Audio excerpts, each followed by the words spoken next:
Well, the nation's top infectious disease expert says we are heading into a critical 2-week period in the coronavirus pandemic.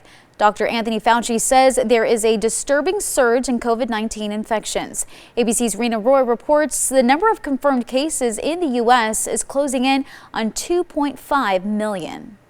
As some areas like New York City, the former epicenter of the virus in the U.S., seemingly make progress in reopening plans, others are far from in the clear. More than half of the nation now seeing an increase in COVID-19 cases.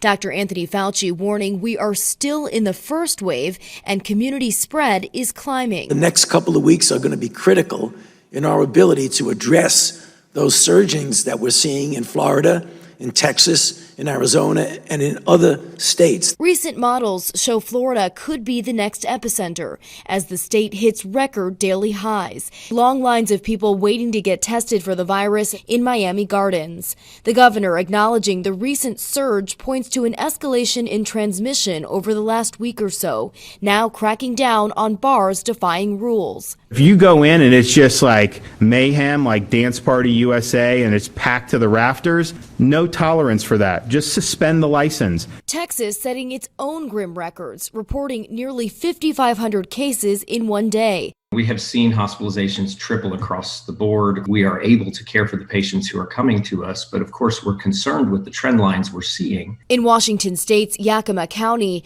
officials say the hospital system is at capacity with no rooms available. A statewide face covering mandate now in place. There's strains of many parts of the system that we're trying to answer and figure out. Arizona, also a hotspot. President Trump held a campaign rally last night in Phoenix.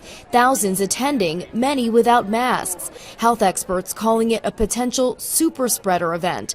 The same criticism given to Trump's rally in Tulsa, Oklahoma last Saturday. Hospitals running out of staff. Nearly every single ICU bed filled. I wish I can convey to you the fear that I feel sometimes when I see patients looking so sick.